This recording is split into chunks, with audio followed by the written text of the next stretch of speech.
Cissie, we live in a much different world today. People have to be very careful about getting sidetracked. Your grandfather was offered a chance to be the U.S. ambassador to London. That's the most prestigious of all the embassy assignments in the world. He was offered once to be on the board of directors of ABC News, or ABC, American Broadcasting Company.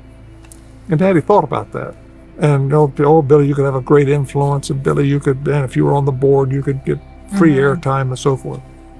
Then he thought, no, that's not what God has called me to. He wouldn't do it. So I think, as Cissie, you have to stay focused on what God has called you to do. And the devil is always going to tempt you. He's always going to put something out, dangle out there in front of you to try to get you to come. And then you can rationalize it. It's easy to rationalize in life. But when you look back at growing up from your parents, what is something you might have caught from them? Things that you learned? Well, I think my father, when it came to criticism, he just kept doing his work. If they want to throw dirt at me or throw mud at me, they'll just have to hit me in the back. Dad, what do you want your legacy to be? What do you want to be known for? I'm not one of these people that look back over my shoulder. You do that, that's all you'll do.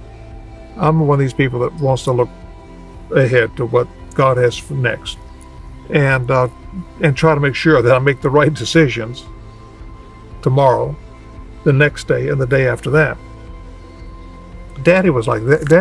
Daddy never looked back over his shoulder. He always looked forward.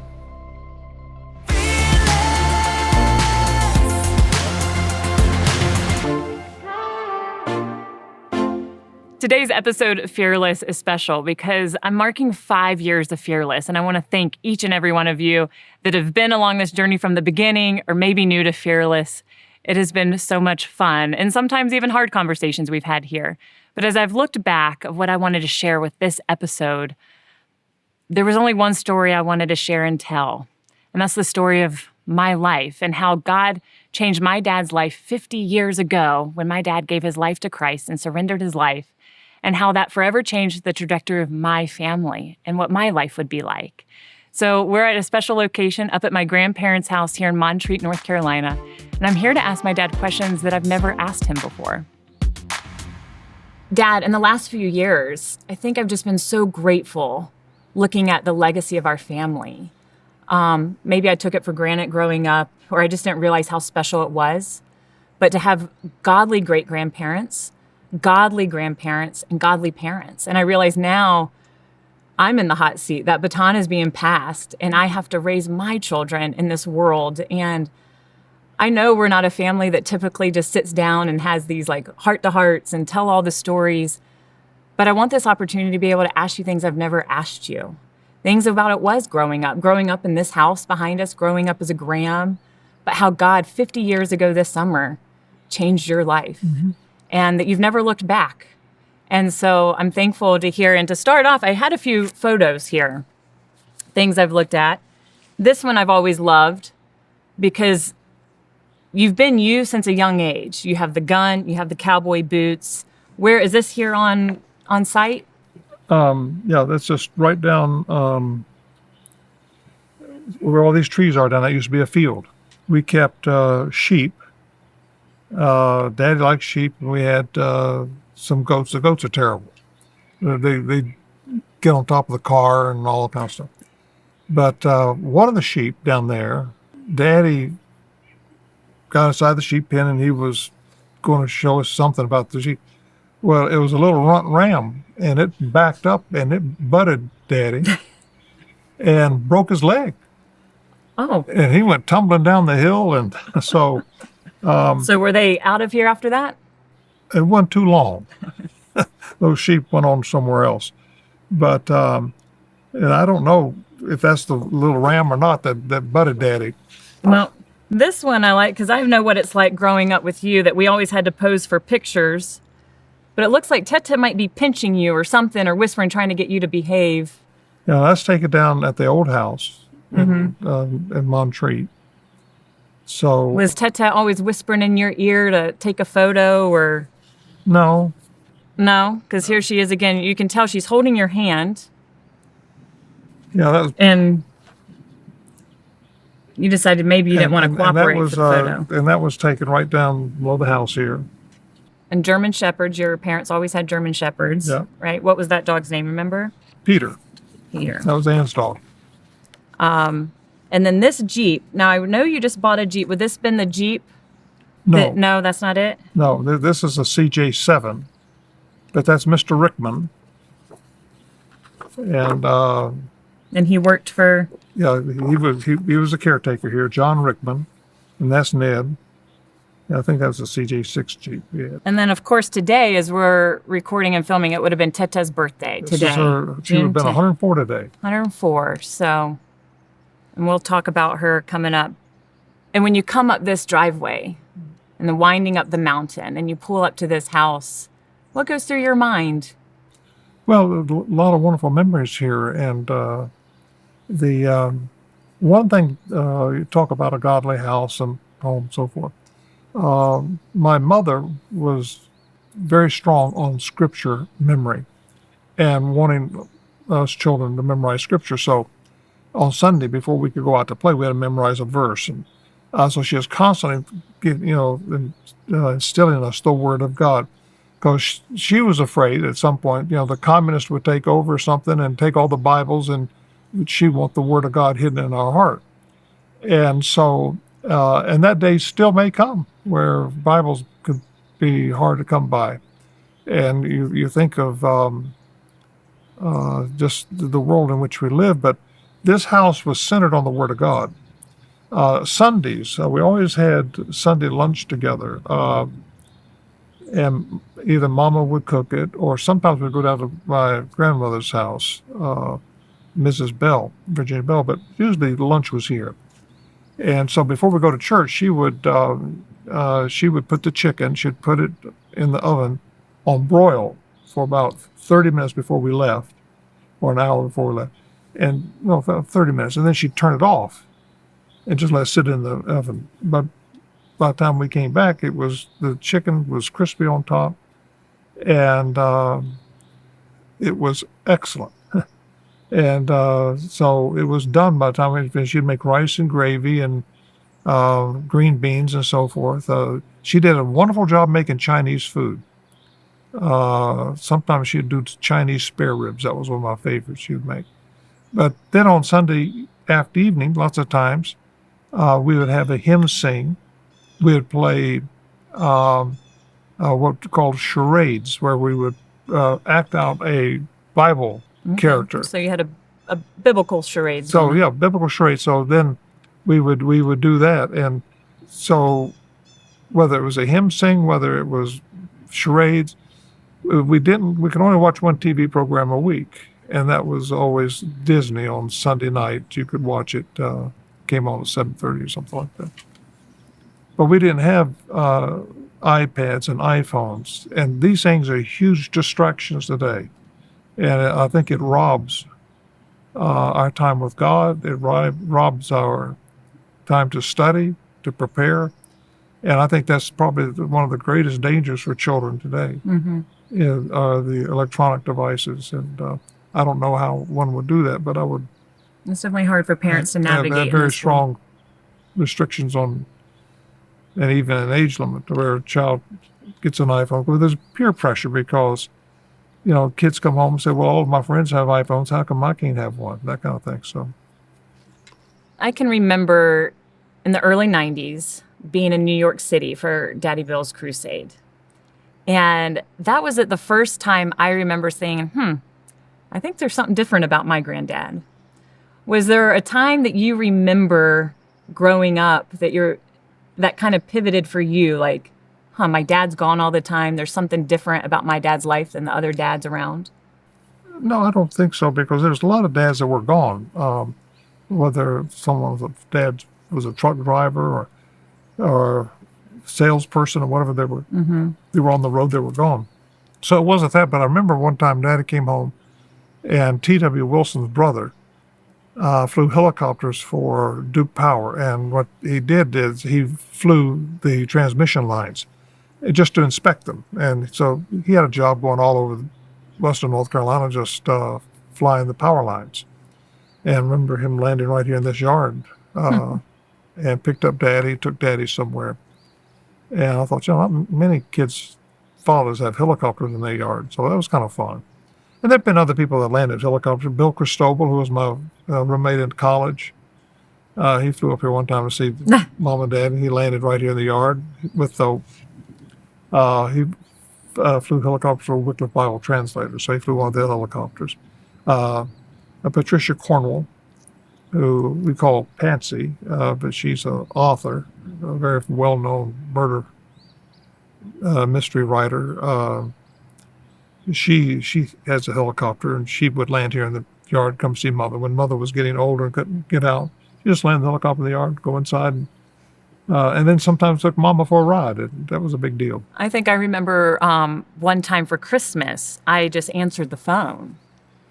And they said, "This is the White House, the president calling from the White House. We'd like to talk to Billy Graham." And I thought it was just a joke. And I think Mom has a very similar story of when she was here and y'all were dating or something, the White House called. And so that was just an early memory of mine on Christmas Day, the president calling Daddy Bill. And I just thought it was a joke.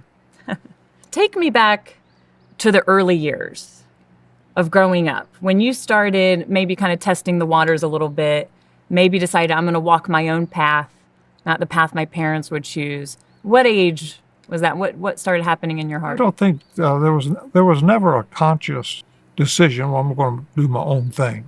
Mm-hmm. I just did it. It wasn't something that was calculated.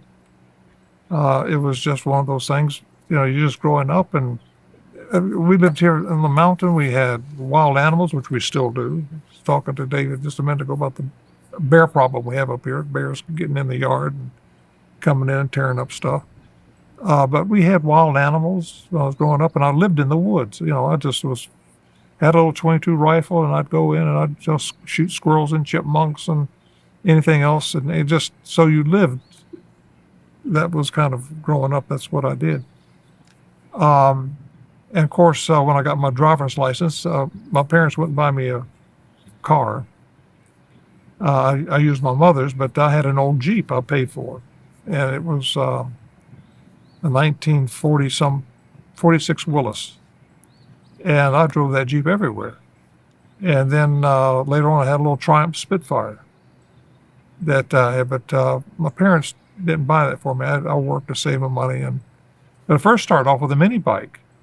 Well, I think I have a photo of that mini bike right here, which you had a love for that bike early on. Was this it right here? Was that your first one? Yeah, and made by a little company up in Mansfield, Ohio called Rupp. And saw that, I don't know, in some magazine, and I saved up my money. One time I was riding my motorcycle or my car too fast, and the town policeman was chasing me, and so I just came up the mountain, closed the gate behind me, thinking that would take care of the problem. But he got on the phone and called Daddy, and that was not very good.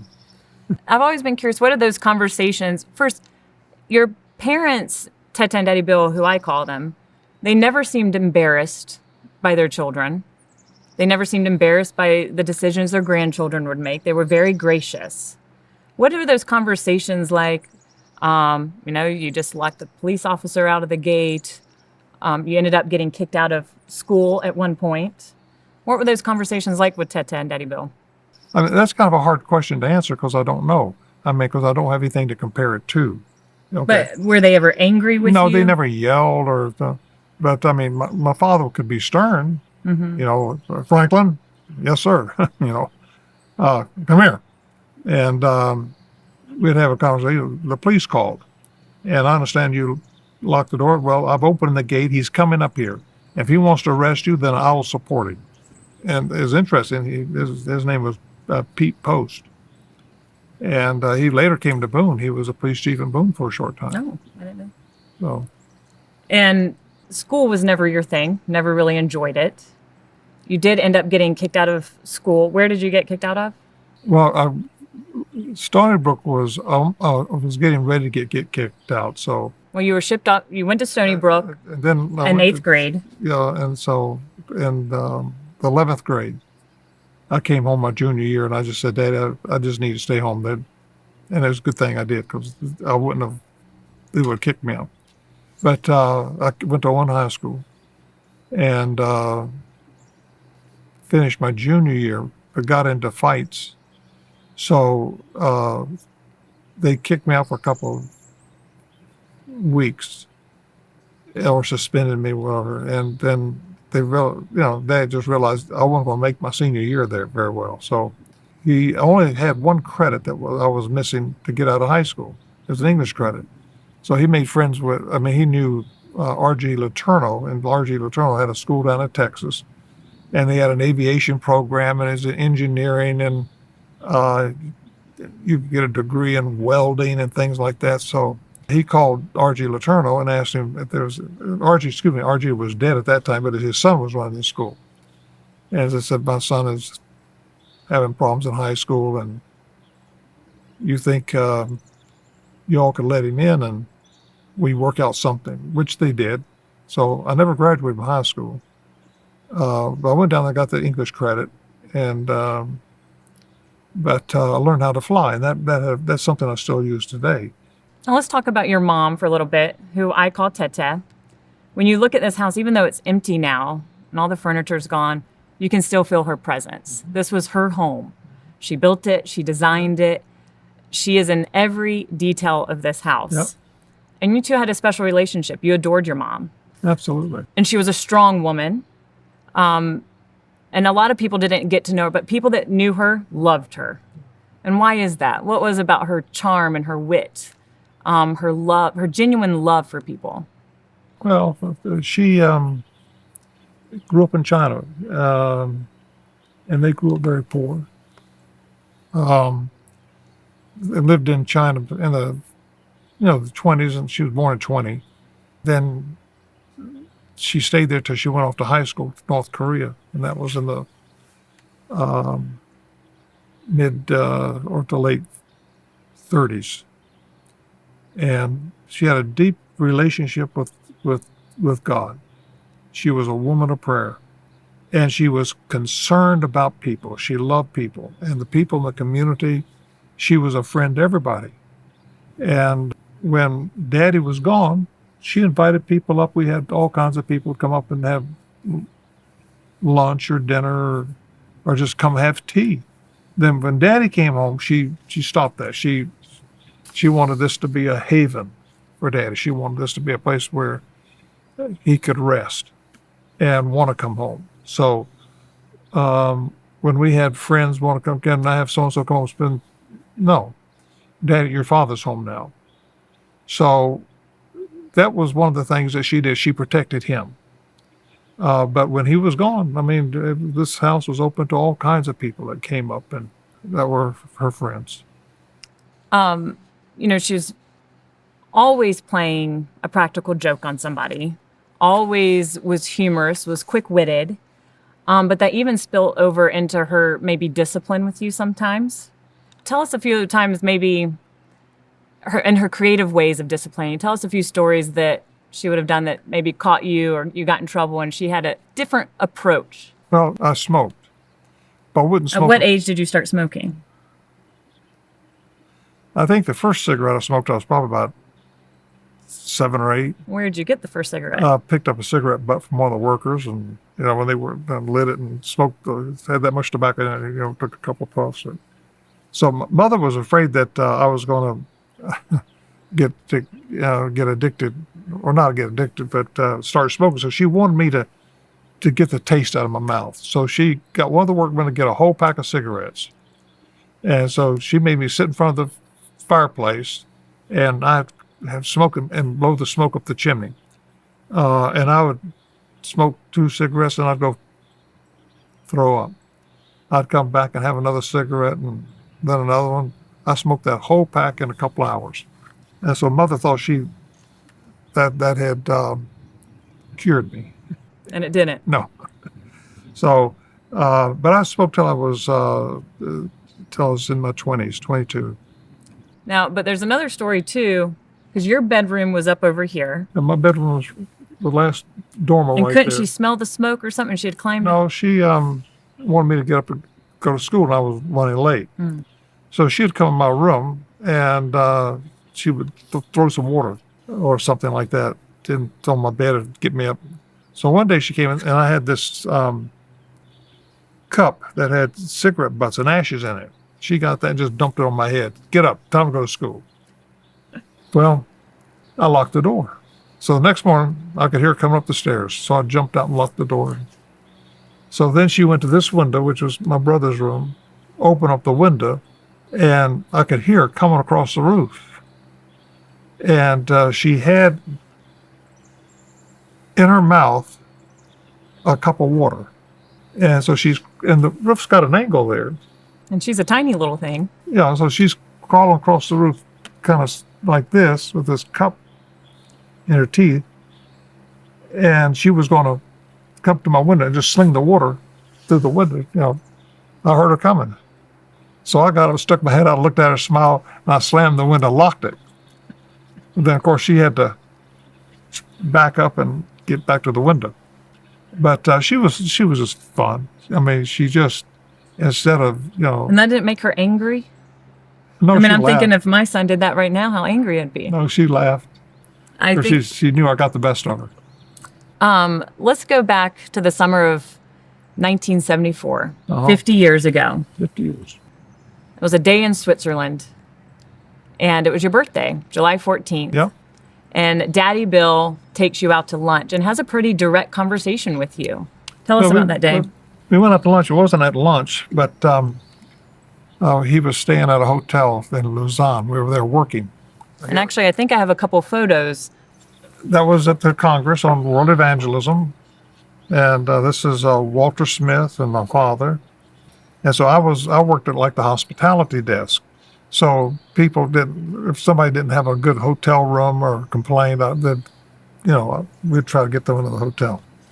So that was in Lausanne. This was at the Palais de Boulière, which was a conference center. So I like the facial hair, Dad. Take us back to your birthday 50 years ago. well, we went to a little pizza. It was an Italian restaurant down on the shores of Lake Geneva.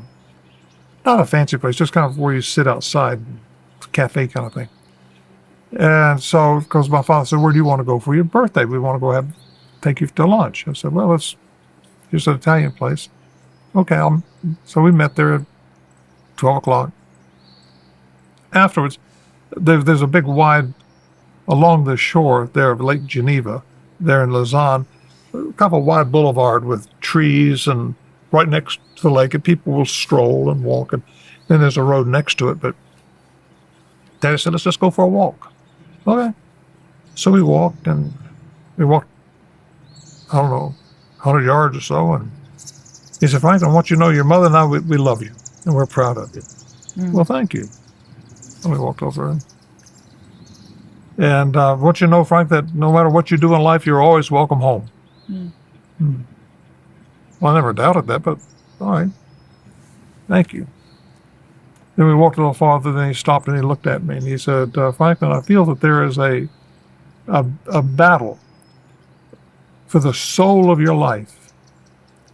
And you're going to have to choose either to accept Christ and to follow him or to not. There's no sitting on the fence. You're going to have to make a choice." When he said kind of that made me mad because I knew he was right, but I didn't want to face it. I didn't want to own up to it. But I felt that it was what he was saying was true, and I knew it.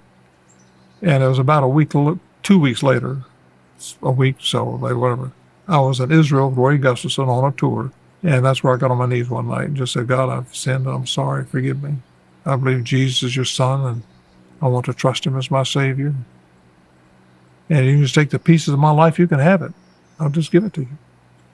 And I prayed that prayer in a minute. That's just, and God just takes you at that point and he just deals with you. And over the years, Cissie, I I've made many mistakes in life, but my attempt has always been to try to do what's right. And if I've made a mistake, try to correct it and move on. And so my parents were great examples. Not only were they godly, they were practical people. But my daddy never wanted me to try to force me to preach. He never even asked me to preach. But it was John Wesley White, who worked for Daddy, who said, "Frank, I think you got a gift of evangelism." I said, "No, I don't." "Yes, you do. I think you do. I want you to come to one of my crusades and take a night, preach for one night or two nights." I'm not going to do that. So he kept asking me. But finally, he asked me he was in Juneau, Alaska, next March. I thought, that's going to, he'll forget about it. So I said, okay. He didn't forget. So when March came, he kept, this is February. Next month we're going to be in Juneau. We're looking forward to having you come preach. Oh, brother. So I remember going, and I have no clue what I preached on, but I remember the night that I preached, several people came forward. And I realized I had nothing to do with that. That was something God did. And I went back to the hotel and just said, "God, if you want to use me in evangelistic preaching, I'll make that a priority in my life." Is that something you were nervous to step into under the shadow of your dad?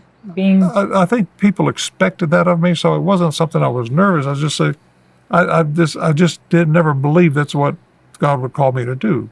And so I'm very thankful for John Wesley White, for him pushing me to do that, because I was already involved in Samaritan's Purse, which I still am. I haven't given up Samaritan's Purse. So God has let me do both. Mm-hmm.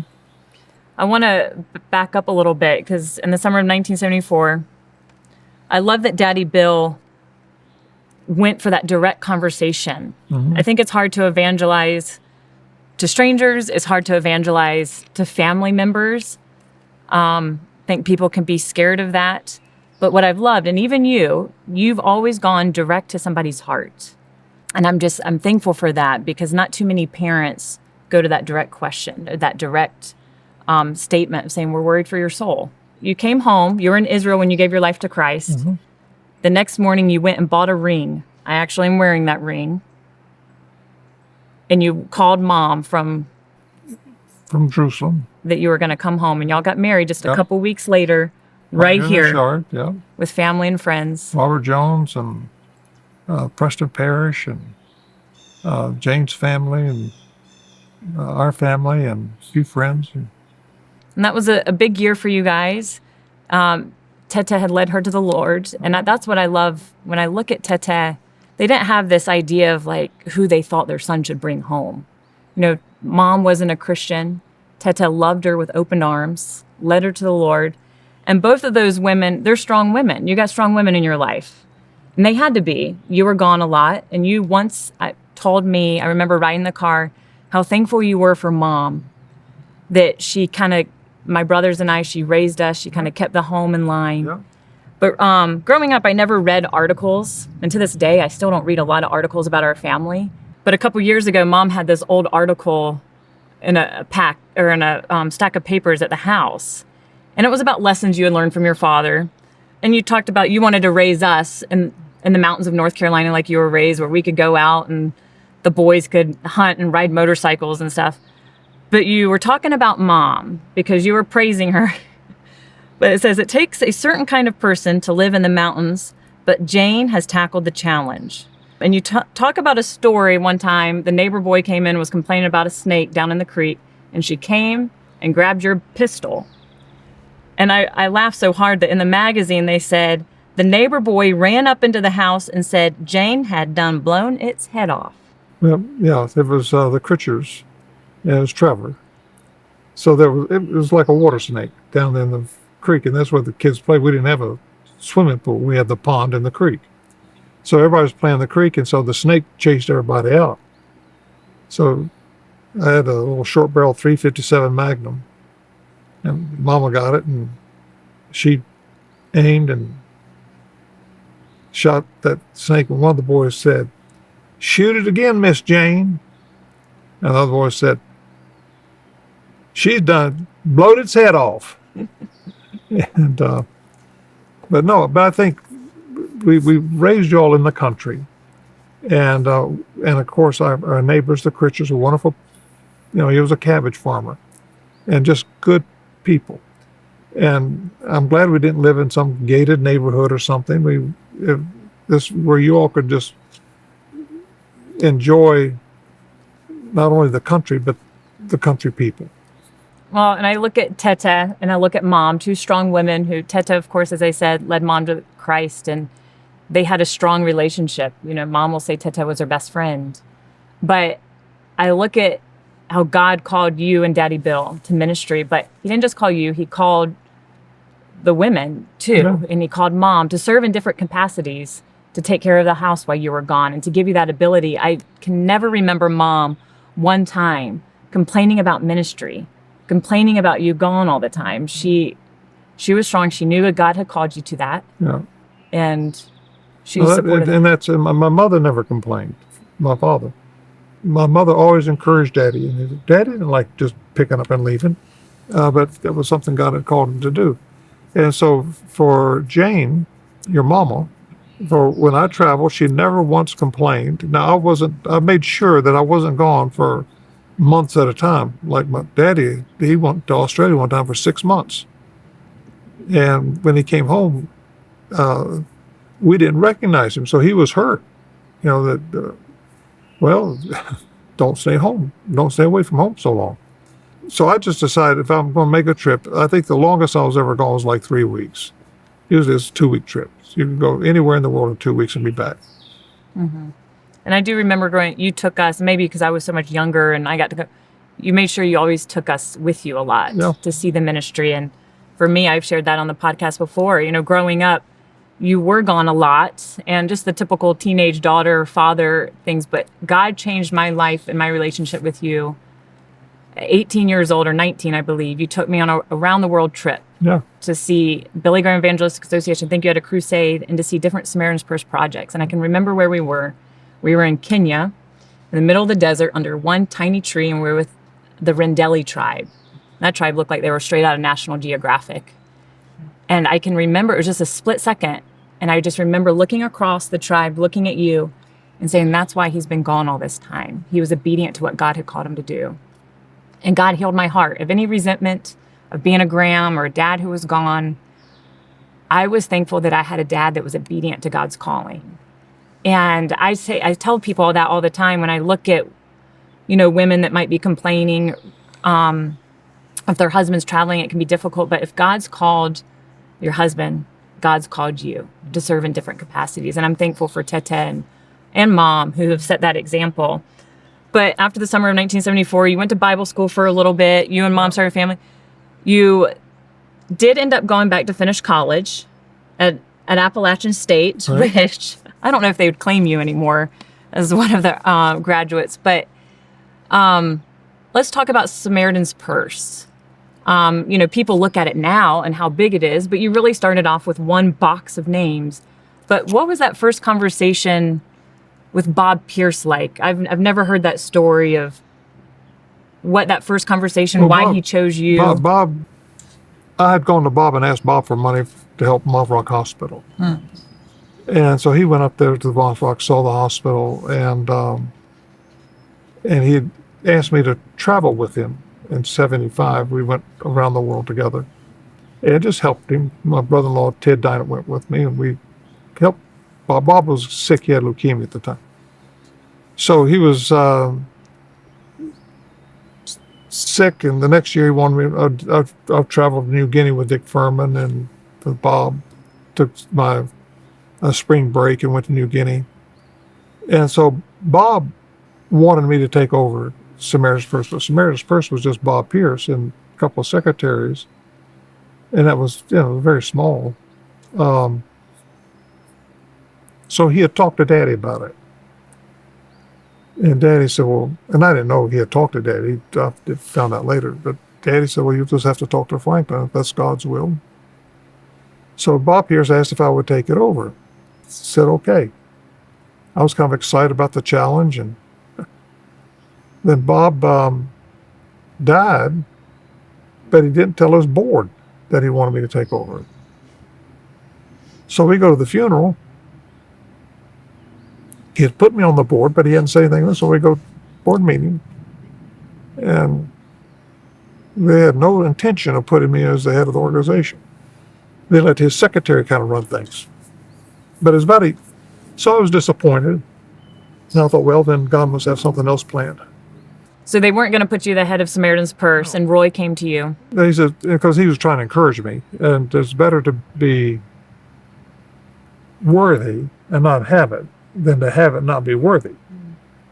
So I just felt that, okay, if God has something for me, he'll show it to me. So I just went back, and I was already helping Dick Furman with World Medical Missions, looking for doctors, and Becky Williams came to work for me, and so it was just Becky and me and Eva Dickerson, and we were trying to find doctors to work in mission hospitals, and Dick Furman had given me an office above his office, and so I thought, well, I'll just stay with this.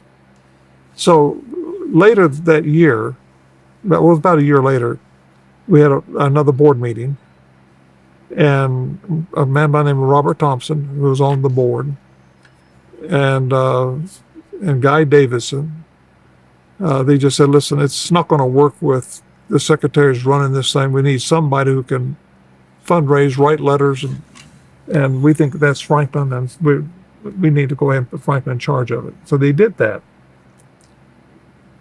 Well, I came home, and for about 6 months tried to run it from here. Didn't work. Here, Montreat. No, Boone. Yeah. Boone. So I went back to California and just said I want to move the office. And Dennis Agajanian came, and we cleared out the office. And Well, because Samaritan's Purse was located at the time in California. it was in Hollywood. You mean you didn't want to raise a family in Hollywood? It was right off Hollywood and Vine, and those offices were given by Fred Deinert and Walter Bennett. So we moved everything to Boone and started over. And some of the ladies from the church came to help me. Some of them stayed with me, and it was just really starting over. But God does things like that. So we stripped everything away. I didn't have anything to really build on. I had Bob Pierce's Christmas card mailing list was a couple thousand people. I think it mailing was 9,000, and we had 2,000 out of that mailing list that gave. And so for the first year, I would take a trip. I'd come back and write a letter about what I saw, what we were people we were wanting to help, and people would give money, and it just began to grow. And then Jim Baker invited me to come down and be on his TV program. I was all excited, and I'd just gone to Tenwick Hospital, and they had 3 people in a hospital bed this wide. So this end would be 2 heads with a pair of feet between it, and down that end would be two feet with a head between it, and 3 people in a bed. So I told Ernie Sturry, who was the head of the hospital, Ernie, we'll try to help you raise money for a new ward. I said, how much is that going to cost? He said, well, Franklin, we've got the plans for one, but it's going to cost about $400,000. How much have you got? Well, we haven't got any of it. So I'll go on Jim Baker's program, all excited about showing this picture and telling people about what the need of that hospital. Well, Jim had a preacher on there, and that preacher talked. Next thing you know, the whole hour was used up, and Jim never invited me out. So he came to me after the program. He said, Frank, I'm so sorry. He said, this guy just couldn't get him to shut up. He said, how about coming back down tomorrow? I'll give you the whole hour, just you and I, the 2 of us.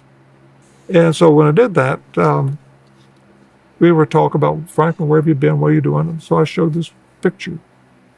Oh, he said, let's make sure that we put that up and everybody can see that on TV. And Franklin, that's terrible. What can we do? I said, well, I've told them they need a new ward. I said, I'm going to try to help them raise the money for a new ward. Well, how much is that going to cost? Well, about $400,000. I want everybody watching right now to send Franklin $1. Put Franklin's address up there. And that's what I appreciate about Jim Baker. He helped people. Jim had his problems, but he helped people. He helped a lot of missionaries, a lot of people. And so he helped me. And now back then, he was on cable. And for the program to go through all the cable systems, it would take about a month. It wasn't live. It was delayed and so forth. So during that time, we received 40-some thousand letters with contributions. Some were $1, some were much more than that. But at the end of about 6 weeks, we had received something like $407,000. So Jim Baker wanted me to come back down and give a report as to what had come in. So I went down, told Jim, and I took Jim a check for $7,000. He said, "What is this?" I said, $7,000. What's that for? I said, "Well, Jim, we needed 400,000. God gave us 407,000, so I'm just giving the 7,000 to you." He told me later no one else had ever done that to him or for him. And but he made a big investment in Samaritan's Purse. And he had me come back down and talk about other things. But it gave me exposure to an audience that wasn't my father at a crusade. It was a different audience. And those letters that came in, those 30-some thousand letters had names and addresses. So we went from having 10,000 on the mailing list. Now we were up to 40, 50,000 names and addresses.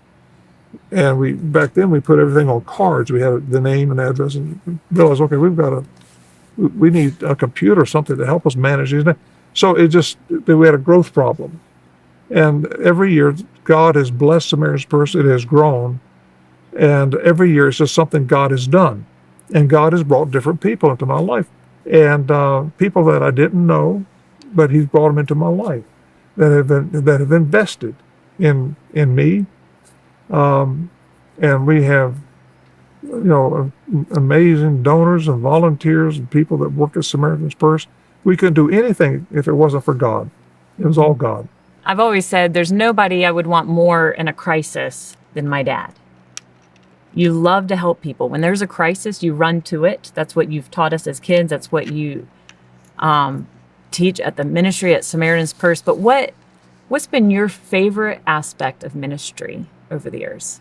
I think it's the challenge, Cissie. It's seeing something that looks impossible and getting a team of people and praying and asking God for help and watching God work. Bob Pierce taught a principle about God room. I was asking him, Bob, how do you raise money, or how do you, you see a need and the need is so big, but you can't meet it. Bob says, Franklin, first of all, I think you take needs not to what you can do. You help people as to what God can do, and always leave some God room. I said, what do you mean by that? If the need is this, and that's what you can do, then God hasn't done it. You've done it. But if the need is up here and all you could do is here, then there's a gap. That's where you get on your knees and pray and you watch God close that gap. You got to have God room. And I've always tried to use that God room principle in the ministry. What's been the hardest part of ministry over the years? Well, I think dealing with people. You have large staffs. People have problems. Sometimes people have health problems. Sometimes people have marriage problems. Sometimes your staff have children problems. Sometimes you have staff that just are not doing what they're supposed to do, and you have to deal with that. So it's people problems, but that's the toughest. But my mother was pretty tough. Daddy was not very good at that. He didn't know how to say no. I learned from Mama how to say no. And I think in a world that we live in now, in ministry, people can easily get burnt out. And we live in a time of people talk about mental health a lot. I have never seen you stressed. Maybe you have been, but I have never seen you stressed. I've never seen you anxious. I've never seen you worry. I've never seen you take a sabbatical. You don't plan on retiring. How do you do that? Well, first of all, a lot of people take sabbatical. I don't know about that. Jesus didn't take a sabbatical, so I mean, I don't know. Um, and the business world, I don't think they take sabbaticals either. I'm not sure where that ever came from. But I love what I do, Sissy. And when God has called you to something, you love what you do, why would I want to do anything else? I've had friends that are pastors of churches, and they just love it. Mm-hmm. I've been with guys who are pastors and hated it. And after they preached on Sunday, they couldn't get out the door fast enough. I had this one friend who was a pastor, and he'd want to talk to everybody. So he'd invite you out to Sunday lunch, but you couldn't eat at 12:15 or 12:30. It was going to be 2 o'clock because he had to stay behind and talk to everybody. He just loved it. But instead of, I never griped about it. I just thought, God bless him for doing that. And it's what has God called you to? I think sometimes people in life, ministry or whatever, you're doing things that you're not called to, and so therefore it becomes a job, and there isn't joy. I've never thought of Samaritan's Purse as a job, or running the Billy Graham Association as a job. It's just what I do. Another thing I've learned from you is you don't let criticism affect you. At least I never saw it as a kid or growing up. And you never felt like you had to rebuttal or defend yourself to criticism. It's like you knew what you were called to do, and you didn't need to answer to anybody else. You knew what God has called you to do. And through the years, you've stayed solely focused on the cross. When I see so many people that start off looking at the cross, but they get sidetracked and distracted, you stayed on the cross, no matter what the criticism, no matter what's come. How would you encourage people in today's time? People who might be leading ministries or leading their families? I think, Sissy, we live in a much different world today. People have to be very careful about getting sidetracked. Your grandfather was offered a chance to be the U.S. ambassador to London. That's the most prestigious of all the embassy assignments in the world, going to London, to the court of St. James. That's the premier ambassadorship. He was offered opportunity to be in films. Cecil B. DeMille's in the 50s was like the #1 Hollywood producer and Hollywood director. Some of the biggest films that had ever been on TV were directed by Cecil B. DeMille. And Daddy said no. He was offered once to be on the board of directors of ABC News, or ABC, American Broadcasting Company. And Daddy thought about that. And oh, Billy, you could have a great influence, and Billy, you could, and if you were on the board, you could get free airtime and so forth. Then he thought, no, that's not what God has called me to. And furthermore, if they put on a risque television program or get behind a risque movie, then I'm partly responsible for that. I'm not going to do that. And they offered him a lot of money. He wouldn't do it. So I think, as you know, Sissy, you have to stay focused on what God has called you to do. And the devil is always going to tempt you. He's always going to put something out, dangle out there in front of you to try to get you to come. And then you can rationalize it. It's easy to rationalize in life. But what has God called you to do? And you just have to stay focused on it and not to change midstream for this reason or that reason. If a preacher's been called to preach, then preach. It doesn't mean you stay at the same church or the same place, but that you preach. That's what you do. If you're an evangelist, you preach. That's what you do. And another thing, we don't want to compare ourselves to other people. Mm-hmm. You don't want to look at someone else's ministry, because then the person can be jealous. Well, look at his ministry. They've got this and they've got that. So, be faithful to what God has given you. You just want to stay focused. There's a lot of things I've learned from you by observing. I probably wasn't directly taught them, but I caught them by watching you. One was just the power of the simple gospel, the power of prayer in ministry and in life. obedience, what humility looks like, the power of serving one and loving people around, the importance of loyalty, the importance of integrity in ministry, financial integrity. There's a lot of things I've learned from observing. But when you look back at growing up from your parents, what is something you might have caught from them, things that you learned? Well, I think my father, when it came to criticism, he just kept doing his work. If they want to throw dirt at me or throw mud at me, they'll just have to hit me in the back. Remember, years ago, there was a local paper, the Charlotte Observer, came after Daddy. And they were really wanting to bring Billy Graham down. And they were printing things that were not true. And that's after several months of that, Daddy finally got his lawyers. I just said, okay, I think it's gone far enough. We need to find a way to stop this and fight back. And so when the attorneys presented their case to the editors at the Charlotte, they backed off. And so that's the only time I saw my father really kind of give. I remember this one lady talked to my father, well, how much money do you make, Billy Graham? Well, how much money do you make? You tell me what you make, I'll tell you what I make. Well, the reporter made quite a bit of money, made more than Daddy. She didn't pursue that any further. He had a spine. I mean, he would stand up. Dad, what do you want your legacy to be? What do you want to be known for? Since it's not a question of being known, because I don't really care. I just, if anything, I just want to be, Franklin did what God called him to do. And he was faithful to the gospel and preaching and proclaiming the gospel. That's what I wanted. Like when I went to your grandfather after Mother died, and everybody knew what Mama wanted on her tombstone. End of construction. Thank you for your patience. Okay. We all knew that because she said that over and over and over again.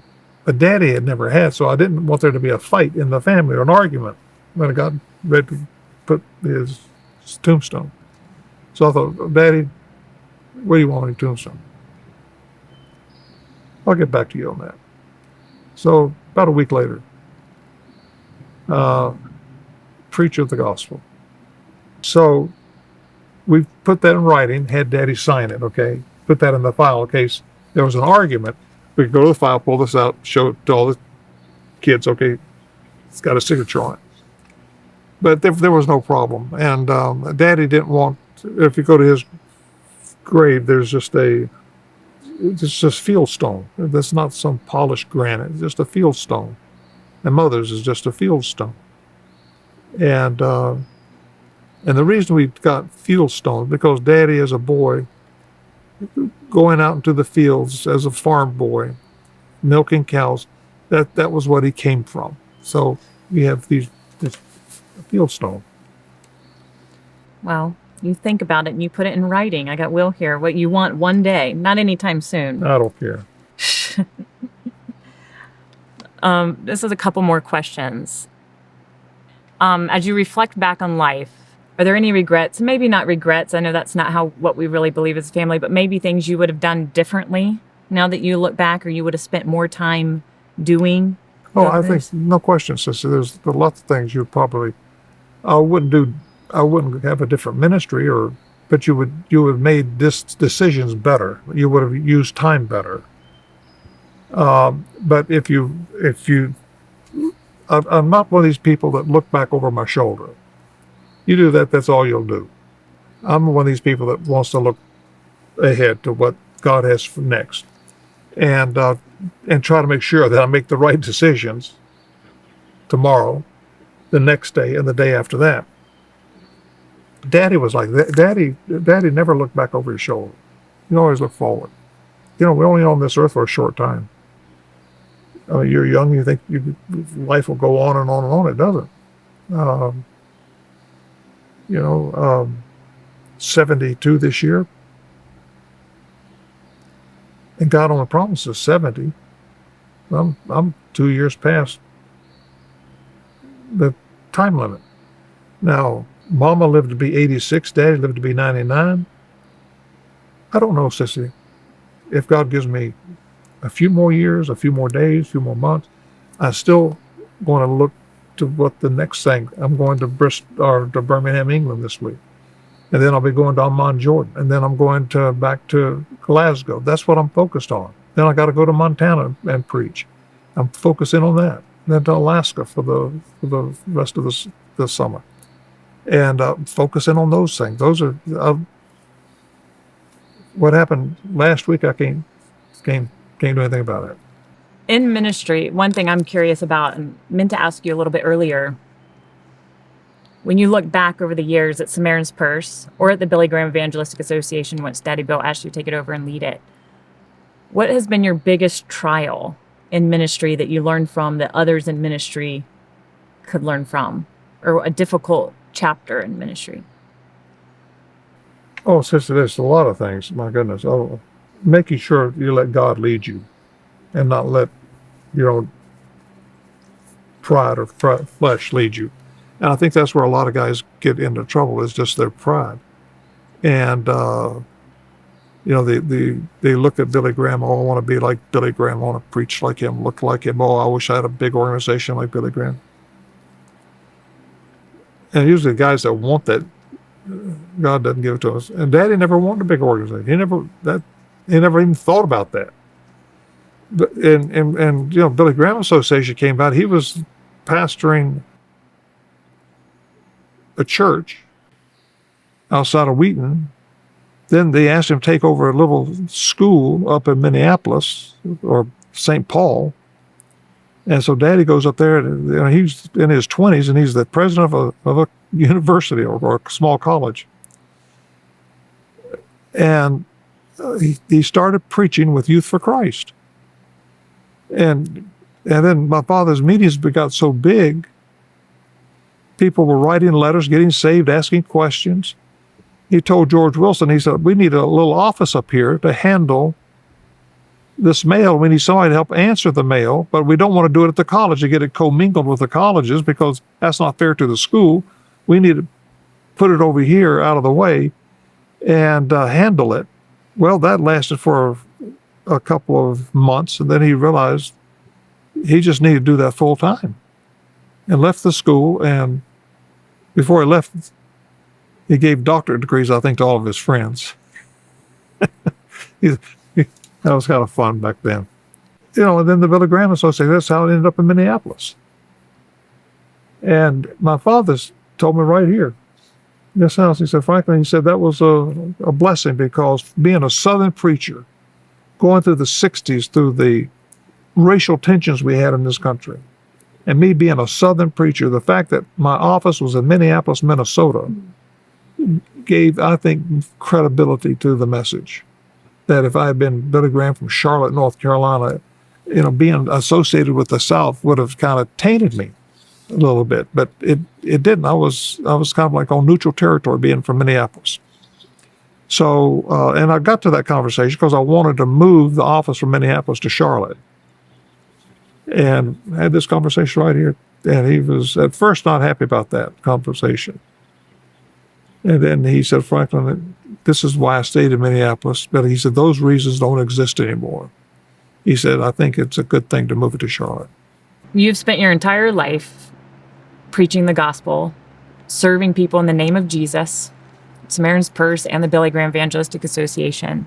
And I think I know what you'll say in this answer, but when you look at Samaritan's Purse and Billy Graham Evangelistic Association now, and going into the future where it is getting harder to preach the gospel, and who knows what the future holds for the generations to come, what is your hope for both ministries?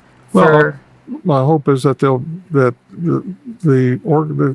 leadership will stay true to the gospel, and if they do that, God will bless it. Like he's blessed me, and he's blessed Daddy Bill, and he'll bless you children, as y'all take the leadership in the future, but you have to be focused on the gospel and be true to the word of God and without compromise. And that's where we get into trouble, is compromise. Because let's all get along. We don't want to hurt someone's feelings. You cannot compromise. And we live in a day where sexual orientation and this transgenders and all this issue, and so many churches have compromised on that. Pastors have compromised. And this is Gay Pride Month. A lot of churches have rainbow flags in front of them and all this kind of stuff. Compromise. We can't compromise. If we compromise, then that will be the end of Samaritan's Purse. It'll be the end of the Billy Graham Association. Well, Dad, here at Fearless, I'm celebrating 5 years this month, but celebrating you in 50 years since you surrendered your life to Christ is way more important and exciting for me, because I am so thankful watching God's goodness throughout your life, through Daddy Bill's life, through your life, and seeing God's hand, not just on your life, but the men and women he's put around you to make things possible. Volunteers, people who've prayed for our family, meeting strangers who just come up and say, we are praying for your family. There's not a bigger compliment in the world if somebody was to tell me you're like your dad. And I just want to say thank you. Thank you for serving. Thank you for being obedient to God's calling, but staying faithful and your eyes forever focused on the gospel. Well, Cissie, I'm thankful for the children, for Will and Roy and Edward and you, and for the grandchildren, 13 of them.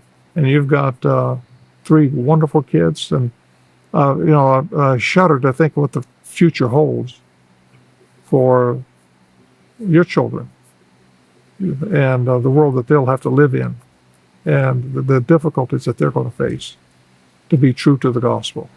Well, thank you for setting an example. Yeah. Love you, Dad. Love you. Thank you for joining us on a very special day here on Fearless. Thank you for being a part of this for the last 5 years, and we hope we can continue the conversations we have, helping you have a fearless faith and a compromising culture.